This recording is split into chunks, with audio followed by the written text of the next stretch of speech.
Binenta ng magsasaka ang kanyang kalabaw para ipagamot ang naghihingalo niyang anak.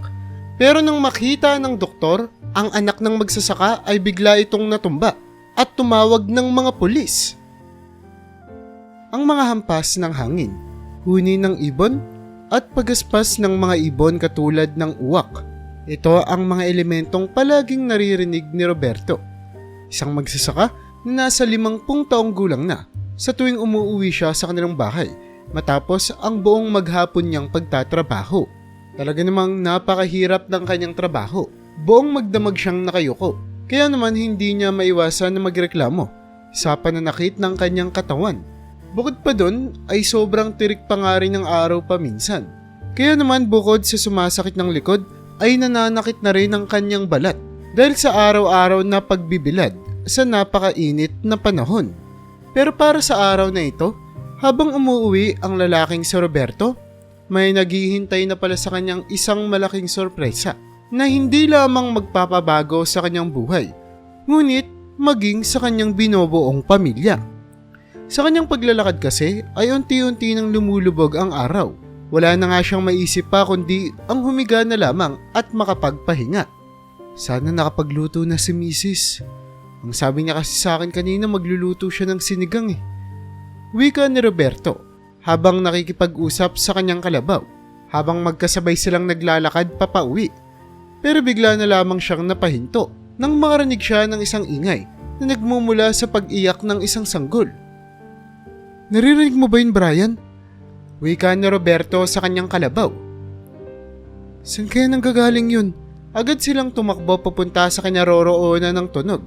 At sa isang kumpol ng mga dayami ay nakakita sila ng isang sanggol na tila ba maingat na nilagay doon. Ano to? Bakit may sanggol dito? Gulat na wika ng lalaki habang dahan-dahan na tinitignan ang kalagayan ng bata at binubuhat ito. Diyos ko, sino naman kayang mag-iiwan ng sanggol sa ganitong uri ng lugar? Paano kung hindi ko to nakita? E di sana kinain na to ng mababangis na mga lobo. Dagdag pa ni Roberto habang dahan-dahan na pinapatahan ang pag-iyak ng bata. Nasaan ang mga magulang mo? Sinong may gawa nito sa'yo? Talaga namang naninikip ng dibdib ni Roberto habang nagpapalingalinga siya sa paligid upang tignan kung meron bang tao roon. Ngunit ang nakita niya lamang ay matataas na mga damo. Wala nga siyang matanaw na kahit na sino mula sa malayo. Sinubukan niya pang libutin ang ibang bahagi ng lugar. Ngunit bigo siya. Wala siyang makita na kahit na sino na pwedeng mag-iwan sa batang ito. Kaya naman nung araw na iyon, nagdadalawang isip siya sa kung ano na nga lamang ba ang gagawin niya sa bata. Alam niya naman sa kanyang sarili na hindi niya ito pwedeng pabayaan. Ano kayang mararamdaman ng asawa ko kapag nag-uwi ako ng bata sa bahay namin? Papayag kaya siya? Pagtatanong ni Roberto sa kanyang kalabaw na si Brian.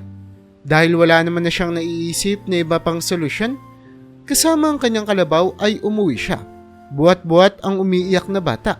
Mula sa malayo nang marinig pa nga lamang ni Isabel ang pag-iyak ng sanggol, ay agad niya nang binuksan ang pinto. Roberto, anong ginawa mo? Pagbungad na wika ng babae sa kanyang asawa. Napaatras naman si Roberto sa gulat. Oh, bakit nandito ka kagad sa labas? Pagtatanong niya kay Isabel, ang kanyang asawang babae. Nakakarinig ako ng iyak ng sanggol.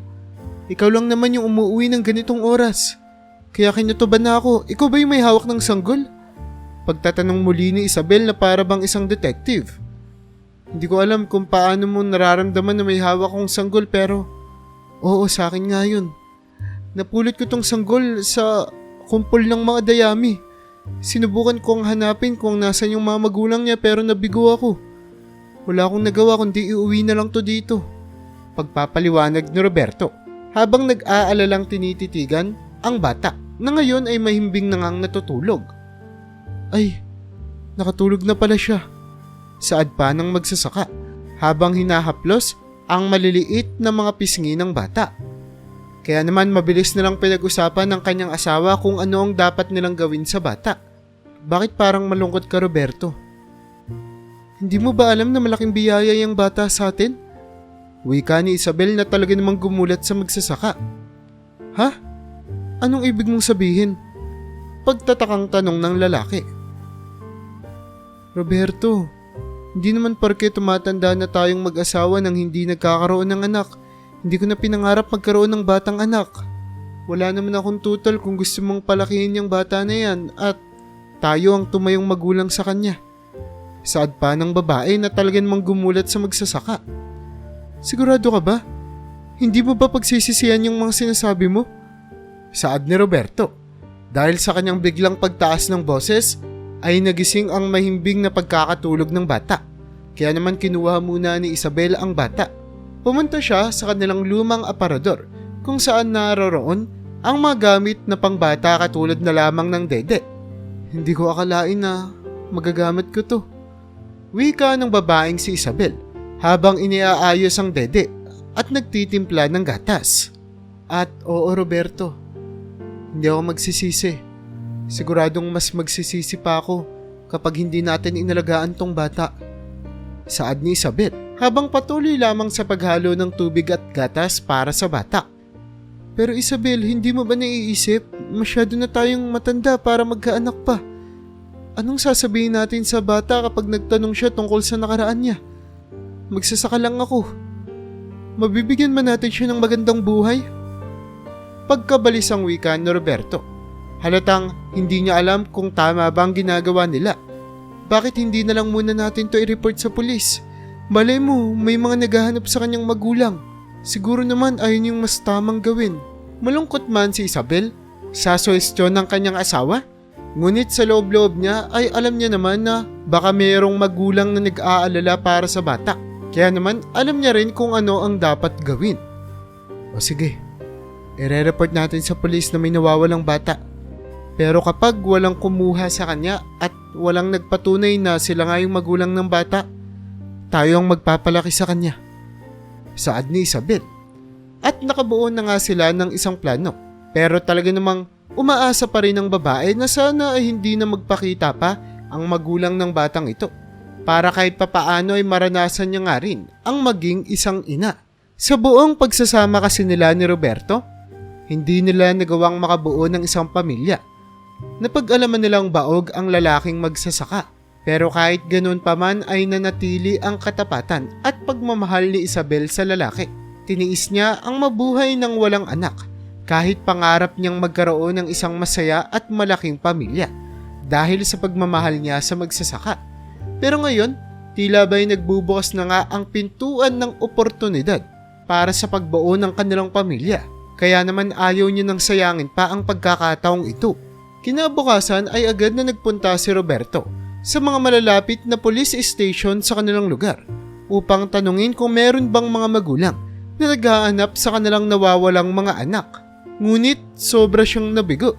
Meron naman siyang nakitang ilang mga kaso na hinahanap ng mga magulang ang kanilang anak. Ngunit karamihan dito ay malalaki na ang kanilang hinahanap ng mga bata. Wala ni isa sa mga police station na kanyang pinuntahan ang merong kaso ng nawawalang sanggol. Kaya naman agad niya itong ibinalita sa kanyang asawa na masayang-masayang nalaman na hindi na nila kakailanganin pang ibalik ang batang ito sa kanyang tunay na magulang dahil wala namang naghahanap dito. Baka inabando na talaga siya. Baka mga dalagat binata pa yung magulang ng batang to at iniwan na lang siya doon kasi hindi nila kayang buhayin ng bata. Ayun na lang isipin mo, Roberto. Inililigtas lang natin yung batang to sa tiyak na kapahamakan. Hindi rin naman natin siya pwedeng ibigay sa bahay ampunan. Paano kung maltratuhin lang siya doon? Iba pa rin talaga kapag may magulang na mag-aalaga sa kanya. Pag-uudyok ni Isabel. Kaya naman sa uli, hindi man ganoon kumbinsido si Roberto, napapayag nga rin siya. At sa loob ng ilang mga taon, ay labis niyang pinasalamatan ang kanyang asawa na si Isabel dahil sa pagpipilit nito sa kanya na ampunin na lamang nila ang bata. Bagkus, naging napakasaya lalo ng kanilang bahay simula noong nagkaroon sila ng isang maliit na membro sa kanilang pamilya.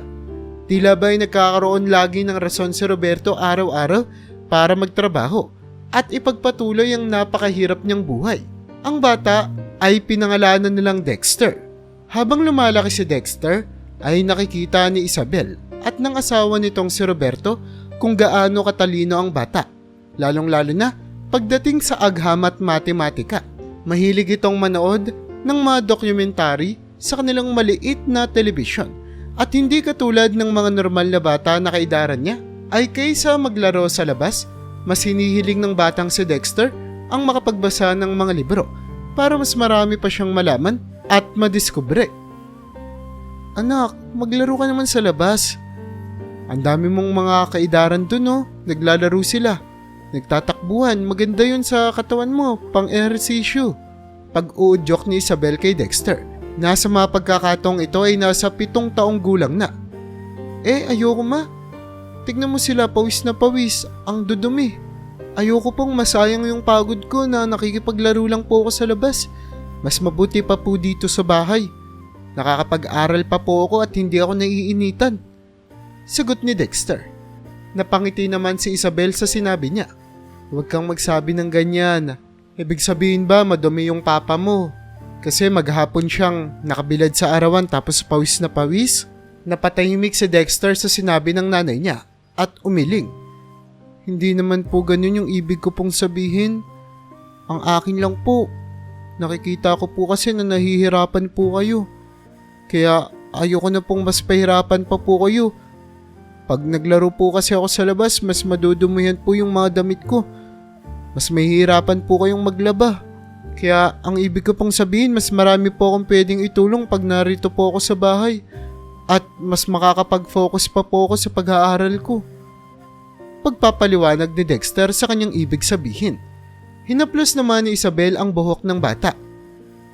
Huwag kang mag-alala anak, hindi naman ako galit.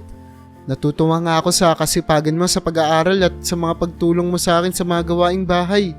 Ayaw ko lang na meron kang nasasayang na pagkakataon lalong-lalo na bata ka pa. Alam mo kasi minsan lang maging bata at hinding-hindi na babalik yung panahon na bata ka. Gusto ko lang na-enjoyin mo yon kasi pag matanda ka na, puro na problema. Naintindihan mo? Tumango naman si Dexter sa sinabi ng nanay niya. Kapag sumasapit naman ng hapon, ay lagi nang nakaabang si Dexter sa pinto ng kanilang bahay. Alam niya kasi na ito na ang oras ng pag-uwi ng tatay niya mula sa maghapon nitong pagtatanim. Habang nakatayo siya, hawak-hawak niya ang pitsil at baso para mabigyan kagad ng tubig ang hinihingal niyang tatay. Kaya naman, mula sa malayo, nakangiti na sa Roberto habang tinititigan ang kanyang anak sa may pinto na seryoso ngunit masaya siyang hinihintay. O anak, nasa labas ka na naman, nasa yung nanay mo. Pagbati ni Roberto sa batang si Dexter. Nasa loob po nagluluto, uminom po muna kayo ng tubig. Buong paggalang na wika ng bata habang iniaabot ang baso sa kanyang tatay na pawis at medyo hinihingal pa nga. O sige, itatali ko lang muna to si Brian sa gilid. Pagpapaalam ni Roberto. Ay papa, ako na pong magtatali sa kanya. Ngayon din po kasi yung oras ng pahinga niya po, di ba? Magbabasa po ako ng libro katabi niya. Ang sarap-sarap po kasi magbasa ng libro kapag katabi ko po si Brian eh. Wika ng bata na talaga namang natutuwa sa idea na mayroon siyang kaibigan na kalabaw habang siya ay nag-aaral at nagbabasa ng libro. O sige, ito. Iniabot ni Roberto ang tali ng kalabaw sa kanyang anak habang uminom naman siya ng tubig mula sa baso at pitsil na inabot ni Dexter sa kanya. Habang nasa loob ng bahay si Roberto, kinausap niya si Isabel. Napakaswerte natin sa batang yan, no? Saad ni Roberto habang tinititigan mula sa bintana ang kanyang anak na nakaupo sa tabi ng natutulog na kalabaw na si Brian. Ngumiti naman si Isabel. Sobrang swerte niya. Siyang nagbigay ng kasiyahan at kaligayahan dito sa bahay natin. Hindi ko maisip yung buhay kapag wala yan si Dexter. Sad naman ni Isabel habang patuloy lamang sa pagluluto. Buti na lang talaga at nakinig ako sa'yo. Mahal na mahal kita, Isabel. Mahal na mahal ko kayong dalawa ni Dexter. Saad ng magsasaka habang nakangiting tinitignan ang kanyang masayang pamilya. Mahirap man sila pero payak naman ang kanilang pamumuhay at wala nang hihilingin pa si Roberto para sa kanilang buhay. Masayang masaya na kasi siya sa kung anuman ang meron sila. Lumipas pa ang ilang mga araw, ngunit patuloy lamang ang pagiging payapa ng kanilang buhay hanggang sa umabot na nga sa araw na nakapagtapos na si Dexter sa ika-2 baitang. Sobrang karangalan ang naramdaman nila nang malaman nila na first honor si Dexter sa kanilang buong klase. Kaya naman masayang-masaya ang mag-asawa, lalo na noong sabitan na nila ng medalya ang kanilang nag-iisang anak. Naku, nakaka-proud ka talaga anak. Sobrang proud na proud kami sa iyo ng tatay mo. Maluhaluang wika pa nga ni Isabel habang nasa stage sila at sinasabitan ng medalya ang kanyang anak. Mas nakaka-proud po kayo mama. Sa kabila po ng hirap ng buhay natin, hindi niyo po pinaparamdam sa akin na hadlang po yun para makapag-aral po ako. Kaya para sa inyo po itong lahat. Wika ng bata, sabay tanggal ng kanyang medalya at isinuot ito sa kanyang nanay. Napangiti naman si Isabel at Roberto sa ginawa ng bata at nagpalakpakan ang mga tao. Ngunit wala silang kamalay-malay. Nang masayang pagkakataon nito ay meron palang malaking bangungot na kapalit. Habang pauwi na kasi sila matapos ang seremonya galing sa paaralan, ay bigla na lamang nagreklamo si Dexter at sinabing nahihilo siya. Mama, parang umiikot po yung paningin ko. Wika ng bata. Nang mapahinto ito sa paglalakad, agad siyang nilapitan ni Isabel. Anong problema? Bakit ka nahihilo? Tanong ng babae. Agad din namang iniabot ni Roberto ang kanyang hawak na tubig para painumin ng bata. Baka naiinitan siya. Ang init rin kasi ng panahon mula kanina pa. Pag-aalalang saad ng lalaki. Hindi papa. Hindi ko po kailangan ng tubig. Hindi ko po maintindihan. Wika ni Dexter. Natataranta na nga silang dalawa. Hindi na nila alam kung ano pa ang gagawin nila. Kaya naman, nang wala na silang maisip na solusyon, ay binuhat na ni Roberto ang kanyang anak. Nang biglang mawalan ito ng malay. Saan tayo pupunta? Anong gagawin natin? Anong mangyari sa kanya? Nag-aalalang wika ni Isabel habang mabilis silang naglalakad upang makahingi ng tulong. Hanggang sa makarating sila sa isang barangay hall. Nakiusap sila dito kung pwede bang hiramin ang ambulansya para maisugod na sa ospital ang bata. Na agad naman na pagbigyan ng kanilang hiling. Nang makarating sila sa ospital, ay agad na tinignan ng ilang mga nurse at staff sa ospital ang kalagayan ng bata. Huwag po kayong mag-alala, pagpahingain po muna natin siya. Baka dehydrated lang po siya o baka naman ay kulang lang po siya sa tulog. Marami pong pwedeng dahilan kung bakit biglang mahihimatay ang bata. Sana po hindi malala. Pagpapaliwanag ng doktor sa kanila na nagpakilala bilang si Dr. Christian. Sa ngayon po, ang pwede nating gawin, hintayin na lang po natin yung magagawin nating examination sa kanya at yung magiging resulta nun. At saka po tayo pwedeng makagawa ng aksyon tungkol sa kalagayan po ng anak ninyo. Sad pa ng doktor. Pero kahit na ganito ay hindi pa rin mapakali ang dalawa, lalong-lalo na si Isabel. Anong gagawin natin mahal? Paano kung may malalang sakit pala yung anak natin? Hindi ko kakayanin na mawala si Dexter sa atin, hindi pwede. Maluhalo ang wika ng babae, habang wala namang magawa si Roberto kundi yakapin na lamang ang kanyang asawa.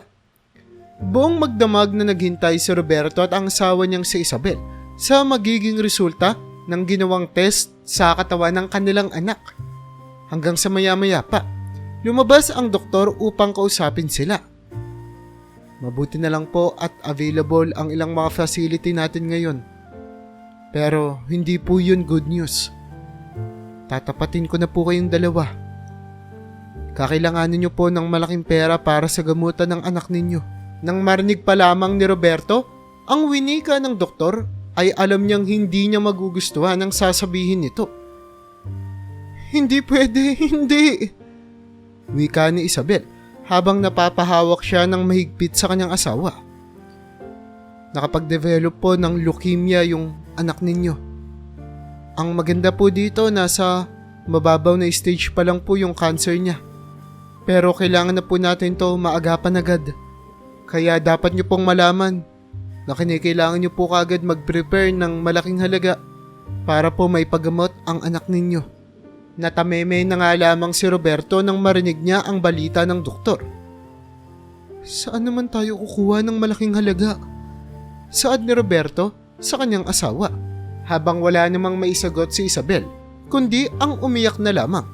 Nagmamakaawa siya sa Panginoon na sana ay makahanap sila ng solusyon sa problemang ito. Matapos ang ilang oras na pag-iisip ni Roberto, napagdesisyonan niyang ibenta na lamang ang pinakamamahal niyang kalabaw na si Brian. Anong sinasabi mo, Roberto? Hindi natin pwedeng ibenta si Brian. Bahagi na siya ng pamilya natin. Wika ni Isabel bilang pagtutol sa desisyon ni Roberto. Pero kung yun lang ang magpapagaling sa anak natin, wala na tayong magagawa.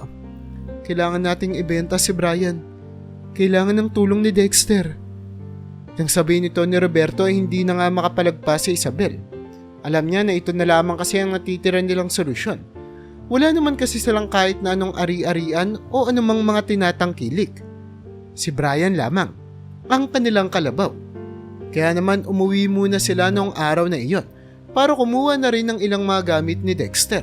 Samantala ay kinontak na nga rin ni Roberto ang kanyang pinsan upang dito ibenta ang kalabaw na si Brian. Sobrang bigat sa damdamin habang binibigay ni Roberto ang kanyang kalabaw sa bagong may-ari nito. Ipangako mo sa akin, insan, aalagaan mo si Brian. Huwag mo siyang hahayaang magkasakit. Okay ba? Wika ng lalaki habang mangiyak-ngiyak pa. Oo, pinsan, akong bahala sa kanya. Pwede mo naman siyang dalawin dito kung gusto mo. Hindi ko naman siya ipagdadamot sa'yo. Saad naman ng pinsan niya. Nang makabalik na sila sa ospital ay agad nilang tinignan kung kumusta na nga ba si Dexter. At sa kabutihang palad ay nagkamalay naman na ito. Dexter, anak, kumusta ka? Okay ka lang ba?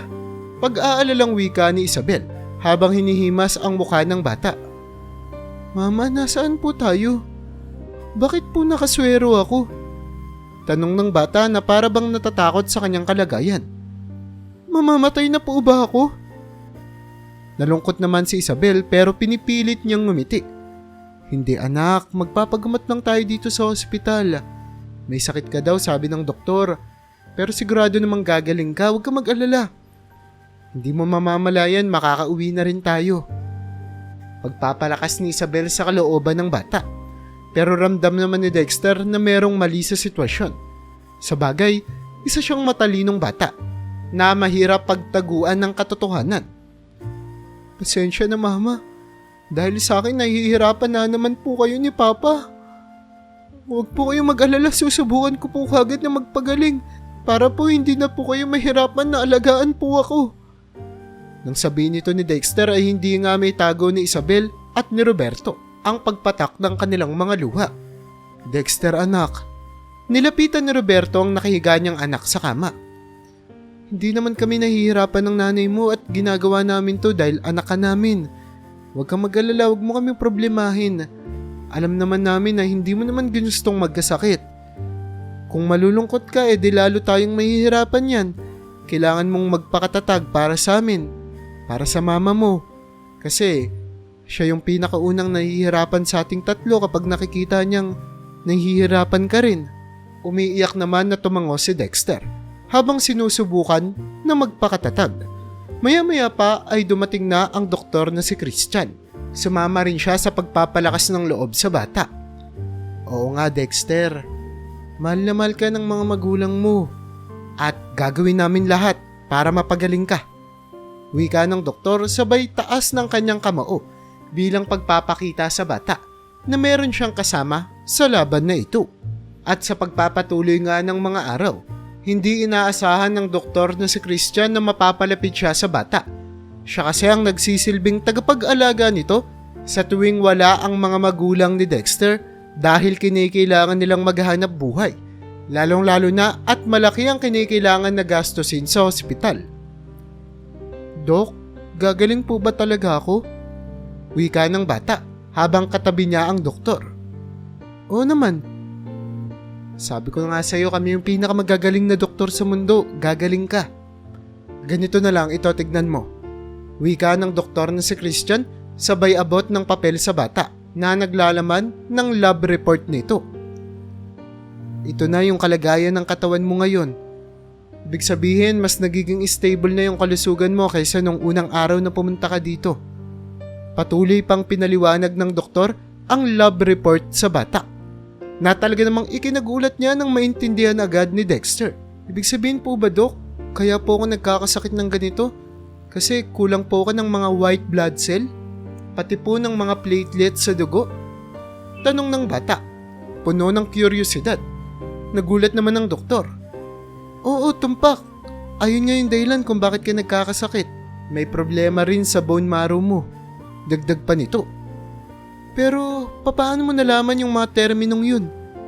Napakatalino mo namang bata. Napakalaking paghanga nga ang naramdaman ni Christian sa batang si Dexter. Lalong-lalo na sa pinapakita nitong katalinuhan. Hanggang sa isang araw, nag-aalalang sinalubong ni Dr. Christian ang mag-asawang si Isabel at Roberto. Kinikilangang salinan ng dugo yung anak ninyo.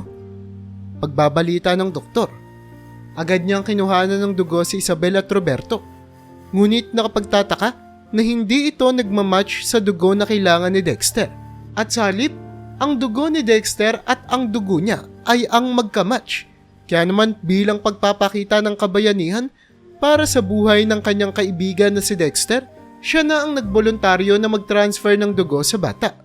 Pero dito pa lang pala magsisimula ang mga sorpresa. Matapos niya kasing magawang maligtas ang buhay ni Dexter, ay isang nakakagulat na katotohanan ng nabunyag. Hindi lamang magkapareha ng type ng dugo si Dexter at Christian, kundi lumabas sa isang lab report na 99.99999% na magkamatch sila ng dugo.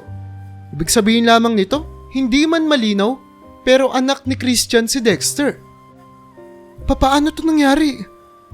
Wika ni Christian habang tinitignan ang papel sa kanyang harapan. Hindi maaari, hindi to pwede.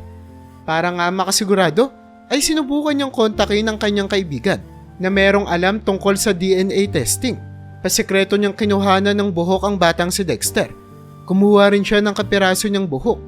Sapat na ito para malaman kung magkadugo nga ba sila ni Dexter. Isang linggo ang makalipas, ay pareha lamang ang lumalabas na resulta. Si Dexter ay anak niya. Walang kaduda-duda. Ang agham na mismo ang nagpapatunay nito. Pero papaano nga ba ito nangyari? Papaanong naging anak ni Christian ang batang si Dexter, na ngayon nga lamang niya nakita? Kaya naman agad siyang gumawa ng aksyon. Kinontak niya ang mga kapulisan upang magsagawa ng investigasyon.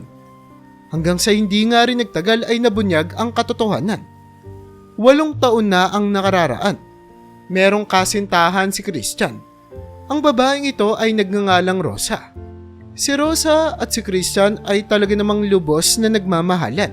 Nanggaling sa isang mayamang pamilya si Christian, habang si Rosa naman ay wala ngang matinong pamilya. Napakahirap ng buhay ni Rosa.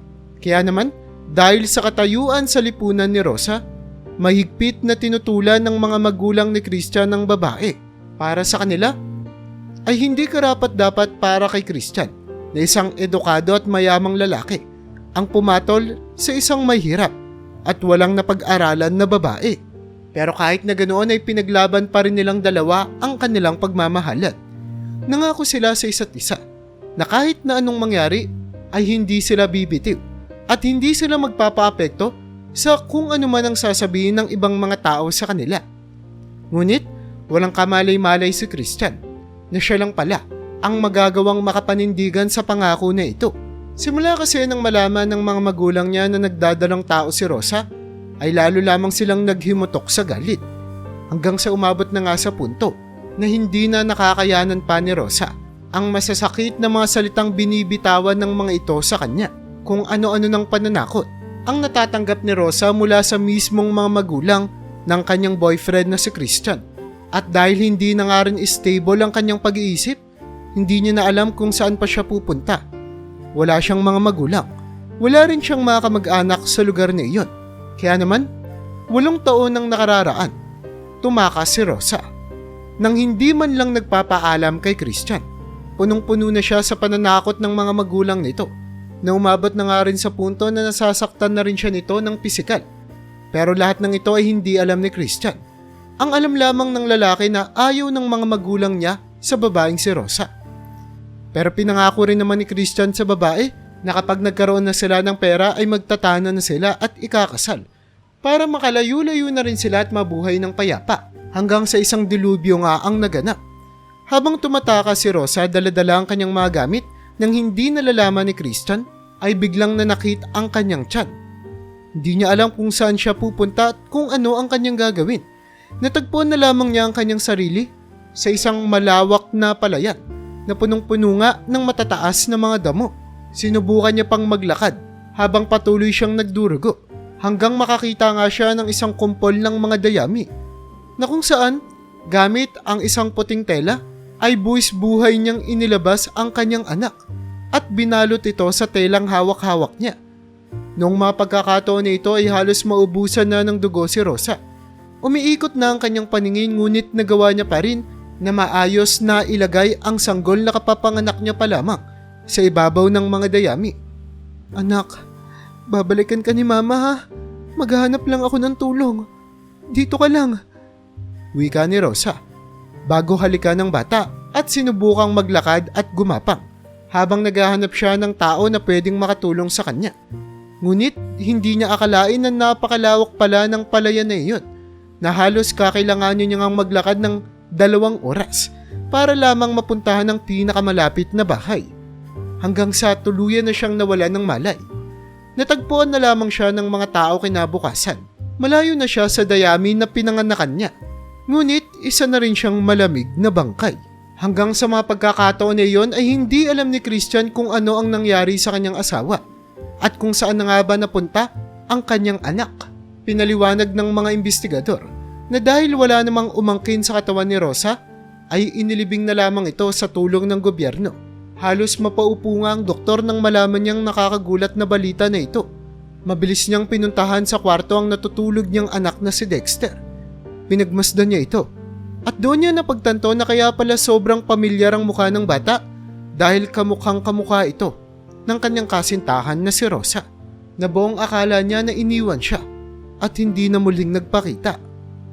Mabilis niyang kinausap at pinaliwanag sa mag-asawang si Isabel at Roberto ang katotohanan tungkol sa bata. Kukunin mo na ba sa amin si Dexter? Ano nang mangyayari sa kanya? Ito kagad ang unang naisip ni Isabel nang mabalitaan niya ang istorya tungkol sa buhay ni Christian. Pero bakit hindi mo hinanap yung asawa mo? Bakit hindi mo alam na patay na siya? Pagtatakang tanong ni Roberto naman sa doktor. Hinanap ko siya. Sinubukan ko siyang kontakin sa number niya. Nagpapadala pa ako ng mga liham sa kanya pero wala nang sumasagot. Nag-aalala ako kung saan na ba napunta yung anak namin. Kung kumusta na ba siya at kung bakit bigla niya na lang akong iniwan. Kagagawan pala to lahat ng magulang ko. At ngayon, wala na si Rosa. Hindi ko na siya muling makikita pa pero nandito yung anak namin na iniwan niya.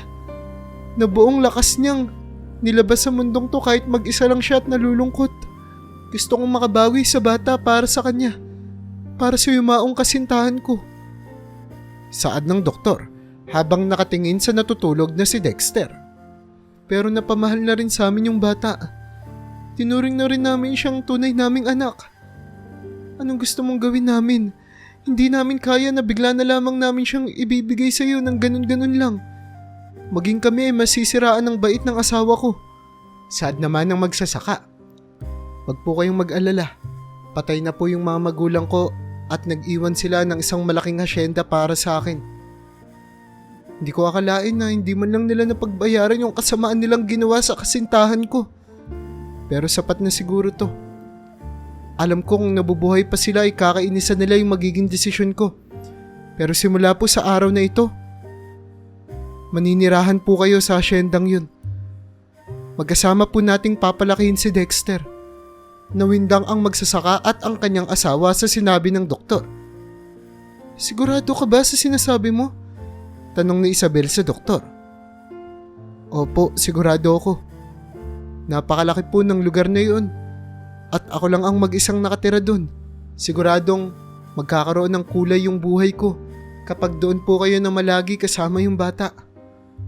Isang buong pamilya na po tayo. Nagyakapan silang tatlo bilang pagpapakita ng respeto para sa isa't isa. Sa tulong nga ng pera ng doktor ay naibalik ang kalabaw ng magsasakang si Roberto. Napagaling na nga rin nila ang batang si Dexter. Pero kahit na nasa isang malaking hasyenda sila nakatira, ay hindi pa rin nalimutan ni Roberto ang kanyang buhay na kanalakihan. Kaya naman para makagala-gala pa rin ang kalabaw niyang si Brian, ay patuloy pa rin siya sa kanyang trabaho bilang magsasaka. Samantalang si Isabel naman ang namamalagi sa hasyenda kapag may trabaho ang asawa niya at ang doktor na si Christian. Sobrang saya nga ni Dexter na ngayon ay lumaki na bigla ang kanyang pamilya at sobra niyang hinahangaan ng tatlo dahil sa pagpapakita ng kanilang pagiging matured at pagrespeto para sa nararamdaman ng bawat isa. Wala na po akong hihilingan pa po sa buhay ko. Tatlo po yung mga magulang ko ang nagmamahal sa akin. Lahat po ng ito ay tatanawin ko na isang malaking utang na loob hanggang po sa paglaki ko. Pagpapangako ni Dexter sa araw ng kanyang kaarawan habang silang apat ay masayang nagdiriwang. Pero syempre, kasama ang kalabaw na si Brian. Kaya naman kung nagustuhan mo ang istorya natin ngayon ay huwag mo namang kalimutang mag-like. Pindutin mo na rin ang subscribe button para makagawa pa tayo ng ganito kagagandang mga istorya sa susunod pang mga araw.